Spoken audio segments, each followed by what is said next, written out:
ఇవన్నీ చూస్తుంటే నాకు పదవుల కంటే ఎక్కువ దానికి మించి నడిపించి మీ సేవకు బాధ్యతను నెరవేర్చి ఈ నియోజకవర్గంలో అభివృద్ధికి కట్టుబడి ఉన్నాను. ఖచ్చితంగా మీ అందరికీ మరొకసారి మాటిస్తున్నాను. నేను ఇక్కడికి వచ్చింది ఒక బాధ్యత, దాన్ని భరిస్తాను, మోస్తాను, ఎంతకైనా తెగిస్తాను, మీ కోసం ఎంతకైనా నిలబడతాను. అన్ని చూసి ఇక్కడికి వచ్చిన వాడిని, ఆటలతో నాకు పని లేదు. నేను విలాసవంతమైన జీవితాన్ని వదులుకొని ఇక్కడికి వచ్చిన వాడిని. అమెరికాలో ఎన్నో వదులుకున్నాను. విలాసవంతమైన జీవితం, మా పిల్లలు అత్యున్నతమైన స్కూల్లో చదువుకుంటున్నారు. నా భార్య నేను ఒక కార్పొరేట్ కంపెనీలో పనిచేస్తున్నాం. అయినా సరే వేల కోట్ల పెద్ద పెద్ద కంపెనీల్లో పనిచేశాను. అయినా నేను ఏ రోజు డబ్బులకు గాని పదవులకు గాని ఇంకొక దానికి ఆశించి రాలేదు. నేను సేవ చేయడానికి మాత్రమే ఇక్కడికి వచ్చాను. చూడమని చెప్పింది, భారం మోయమని చెప్పింది, ఈ కన్నీళ్లు చూడమని చెప్పింది పార్టీ పెద్దలు మాత్రమే. వాళ్ళు చెప్పిన బాధ్యతను ఏ రాజు నేను చూడలేదు. ప్రతిరోజు వాళ్ళు అప్పగించిన బాధ్యతను తూచా తప్పకుండా పాటించి ఈ నియోజకవర్గంలో 2 సంవత్సరాల కాలంలో వేలాది సేవా కార్యక్రమాలు చేశామంటే అదందరూ మీ ప్రేమాభిమానాలు మాత్రమే. అయితే మీ అందరికీ ఇంకొక విషయం చెప్పాలి. నేను ఈ స్థాయికి రావడానికి నా మిత్రుడు లోకేష్ గారు కూడా చాలా అవకాశాలు కల్పించారు.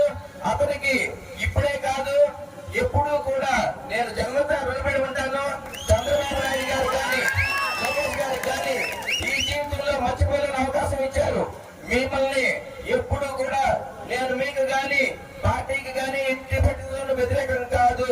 నేను అలా కోరుకుంటున్నది నా ప్రాంత ప్రజలు కష్టం చూశాను కాబట్టి వాళ్ళకి అభిమతంగా, వాళ్ళకి అనుగుణంగా వాళ్ళు ఏం చెప్తే అది చేయడానికి సిద్ధపడి మళ్ళా గెలిచి తెలుగుదేశం పార్టీ జాయిన్ అవడానికి మేము సిద్ధంగా ఉన్నాం. అనుకోవడానికి రాలేదు, పదవులు అనుభవించడానికి రాలేదు. పార్టీ కష్టకాలంలో ఉన్నప్పుడు ఇక్కడికి వచ్చాను.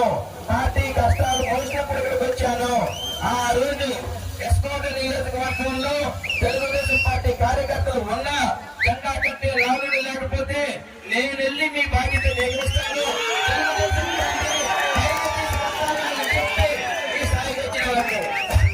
నా కష్టాన్ని కలిగించాను. మీ కన్నీళ్లు చూడడానికి ప్రయత్నించాను. మీ కష్టాల్లో అన్ని చోట్ల అన్నదండగా ఉన్నారు.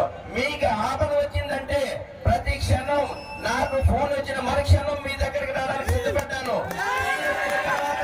ఈ 2 సంవత్సరాల కాలంలో ఎప్పుడు ఏ విపత్తు జరిగినా మొదటిగా ఫోన్ వచ్చేది మనకే అంటే వీళ్ళు అర్థం చేసుకోగలరు. గవర్నమెంట్ లో ఉన్నా, ఇంతకు ముందు అధికారాలు అనిపించిన ఉన్నా మొదటి ఫోన్ గొప్ప కృష్ణకి వస్తుందంటే ప్రజలకు ఎంత నమ్మకం ఉందో మీ అందరికీ అర్థమవుతుంది. చేసిన నాయకుడిని మీరు ఏమి కోరుకుంటే అది నేను చేయడానికి సిద్ధంగా ఉన్నాను తప్పితే కానీ ఇంకొకటి కానీ నేను ఆశిస్తున్నది ఒకటి. ఎస్కోట నియోజకవర్గంలో ప్రజల కోసం, యువకుల కోసం, రైతుల కోసం, మహిళల కోసం ఎలాంటి సేవా కార్యక్రమాలు చేయాలనే ఉద్దేశంతో ఒక ప్రణాళికతో వచ్చాను. ఖచ్చితంగా అది చేసే తీరుతాను. నేను ఇక్కడే ఉంటాను, నేను ఎక్కడికి వెళ్ళను. రేపు కూడా రేపటి నుంచి మీ అందరూ ఇంతకు ముందు ఏ విధంగా అయితే నన్ను నమ్మి నాకు మీకు కష్టకాలంలో నేను సాయం చేయగలను నమ్ముతున్నారు, ఇప్పుడు కూడా అదే మీరు నమ్మండి. నేను ఇక్కడే ఉంటాను. మీరు ఎప్పుడైనా నన్ను సందర్శించవచ్చు. మీరు ఇక్కడ గొప్ప కృష్ణ మీతో పాటే ఉంటాడు. ఖచ్చితంగా రూపురేఖలు మారుతాయి. మరొక్కసారి మీ అందరికీ శిరస్సు వంచి నమస్కరిస్తూ, మీ అభిప్రాయమే నా అభిప్రాయం, నాకంటూ ప్రత్యేక అభిప్రాయం లేదు. మీ అభివృద్ధి